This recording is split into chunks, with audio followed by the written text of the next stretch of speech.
दोस्तों नमस्कार, मेरा नाम मुकेश और आप देख रहे हैं पांडे गुरुजी यूट्यूब चैनल। इस वीडियो में हम बात करेंगे सीक्वल में क्या सीखना चाहिए यदि आप बिजनेस एनालिस्ट का प्रिपरेशन कर रहे हैं या आप अपना करियर को बिजनेस एनालिस्ट में मूव करना चाहते हैं। आप कोई भी दूसरे बैकग्राउंड में काम कर रहे हैं, दूसरे डोमेन में काम कर रहे हैं। यदि आप अपना करियर को बिजनेस एनालिस्ट में जंप करना चाहते हैं तो बेसिकली सीक्वल में क्या क्या सीखना चाहिए, क्योंकि बिजनेस एनालिस्ट के एरिया में, बिजनेस एनालिस्ट के प्रोफाइल में एक सीक्वल का भी एक इम्पॉर्टेंट रोल होता है। क्योंकि एक बिजनेस एनालिस्ट जो होते हैं वो बेसिकली बिजनेस पे काम करते हैं, उन्हें डेटा को रिट्रीव करना होता है हर एक डिफरेंट डिफरेंट डेटा बेस से। बेसिकली वो डेटा को analysing point of view means आप कोई भी प्रोजेक्ट में काम कर रहे हैं तो आप बिजनेस को ग्रो कैसे करेंगे, बिजनेस को आगे इम्प्लीमेंट कैसे करेंगे, हर एक फेज में मूव कैसे करेंगे। तो बेसिकली ये बिजनेस एनालिस्ट का रोल होता है। तो मैं डिटेल में बिजनेस एनालिस्ट के बारे में बात नहीं करूंगा। मैं इस वीडियो के माध्यम से मैं आपको टॉपिक बताऊंगा सीक्वल में या एसक्यूएल में क्या क्या सीखना चाहिए एक बिजनेस एनालिस्ट को। क्योंकि सीक्वल में बहुत सारे टॉपिक है, आपको बिगनर से लेके एडवांस तक देखेंगे तो बहुत सारे टॉपिक है जो कि बिजनेस एनालिस्ट लोग उसको यूज नहीं करते हैं। और आप इनिशियल फेज में हैं, यदि आप बिजनेस एनालिस्ट का तैयारी कर रहे हैं तो अनवांटेड चीज पढ़ने की आवश्यकता नहीं है। क्योंकि उससे क्या होगा कि आप उससे क्वेश्चन भी इंटरव्यू में नहीं आएंगे और आपको यूजफुल भी नहीं होगा सीक्वल का बिजनेस एनालिस्ट में। तो वैसे टॉपिक को पढ़ना बेकार होता है। तो मैं वीडियो के माध्यम से आपको डिटेल में बताऊंगा कौन कौन से टॉपिक पे आपको ज़्यादा फोकस करना है, कौन कौन से टॉपिक से ज़्यादा इंटरव्यू में क्वेश्चन आते हैं। तो अब वीडियो स्टार्ट होने से पहले यदि आप सीक्वल हमसे सीखना चाहते हैं तो आप हमें 1-to-1 ट्रेनिंग के लिए लिंक डिस्क्रिप्शन में लिंक दिए हुए पे आप क्लिक करके कोर्स को इनरोल कर सकते हैं। आप ही चैनल के माध्यम से भी एसक्यूएल को पढ़ सकते हैं। आप प्लेलिस्ट बना हुआ है कंप्लीट सीक्वल ट्यूटोरियल, जो एक बिजनेस एनालिस्ट के लिए काफ़ी हेल्पफुल होगा कोई भी इंटरव्यू को क्रैक करने के लिए। तो सबसे पहले सीक्वल में जो होता है वो कुछ टॉपिक होते हैं जो बेसिकली डेटाबेस डेवलपर के लिए होते हैं, जो डेटाबेस डेवलपर लोग काम करते हैं, बिजनेस एनालिस्ट के लिए नहीं होते हैं। तो सबसे पहला जो टॉपिक है यदि बिजनेस एनालिस्ट के लिए, आपको सीक्वल लैंग्वेजेस सीखना चाहिए। आप नोटपैड में नोट डाउन भी कर सकते हैं या वीडियो के डिस्क्रिप्शन से आप कॉपी भी कर सकते हैं। तो सबसे पहला टॉपिक होता है होता है सीक्वल लैंग्वेजेज, जो बेसिकली सीक्वल लैंग्वेजेज के अंदर आता है DML command, DDL command, TCL command, ये सारे आपको सीखना चाहिए सीक्वल लैंग्वेजेज। उसके बाद सेकेंड जो कॉन्सेप्ट आपको सीखना चाहिए वो आपको कंस्ट्रेंट सीखना चाहिए।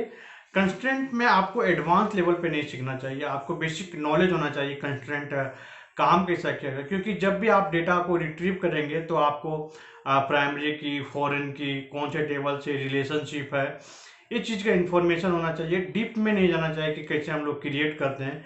क्योंकि बिजनेस एनालिस्ट जो लोग होते हैं वो बेसिकली डेटा को डेटाबेस से रिट्रीव करते हैं। तो आपको ज़्यादा कुछ डीप में नहीं जाना चाहिए, आपको मॉडरेट लेवल पे कंस्ट्रेंट सीखना चाहिए। उसके बाद जो मेन इंपॉर्टेंट होता है, जो थर्ड पॉइंट होता है, वो होता है एसक्यूएल का जितने भी बिल्ट इन फंक्शन है। ओके, तो एसक्यूएल का बिल्ट इन फंक्शन में सबसे पहले आपका आता है डेट टाइम फंक्शन, उसके बाद आता है स्ट्रिंग फंक्शन, उसके बाद आता है कन्वर्जन फंक्शन, उसके बाद आता है विंडो फंक्शन, उसके बाद आता है स्ट्रिंग, उसके बाद आता है रैंकिंग फंक्शन।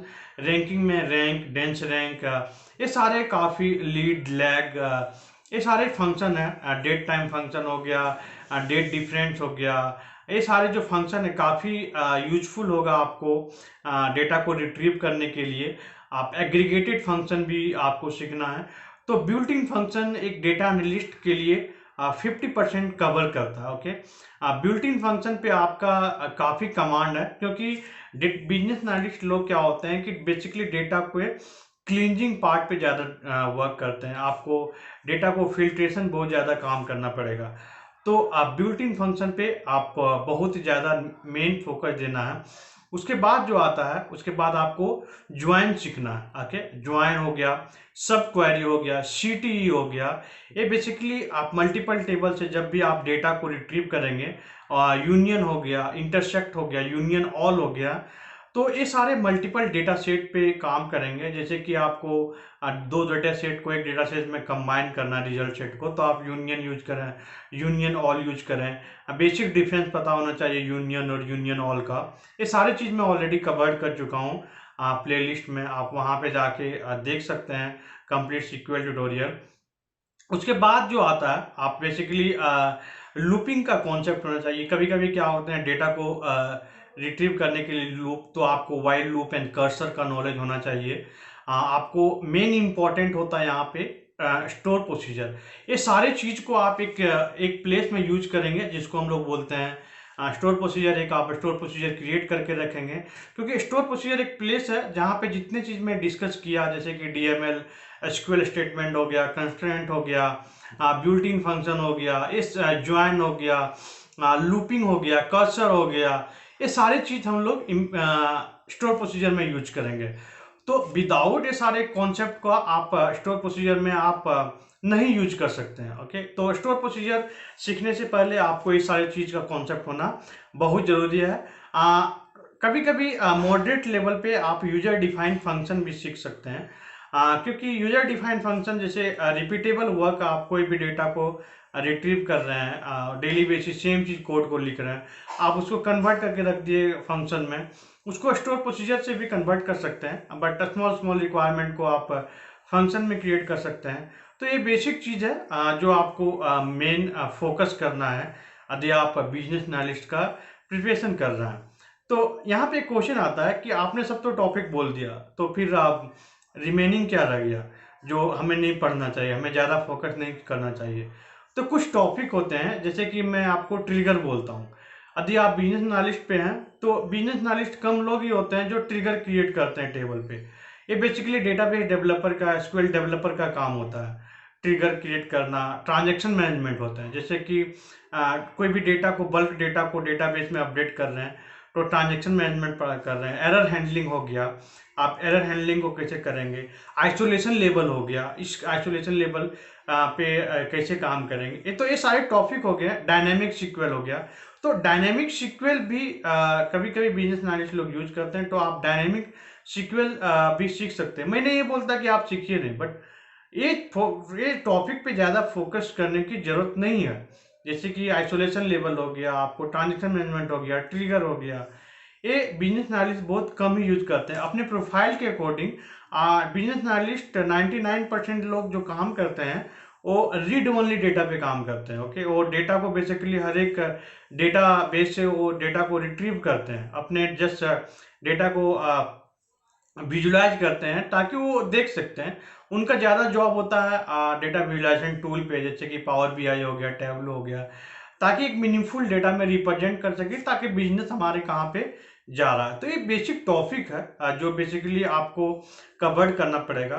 डेटा एनालिस्ट का भी कुछ ज़्यादा बिजनेस एनालिस्ट से थोड़ा सा अपर लेवल का होता है, तो वो भी मैं आपको वीडियो बना के देखूंगा कि डेटा एनालिस्ट में क्या पढ़ना चाहिए, एसक्यूएल डेवलपर में क्या पढ़ना चाहिए।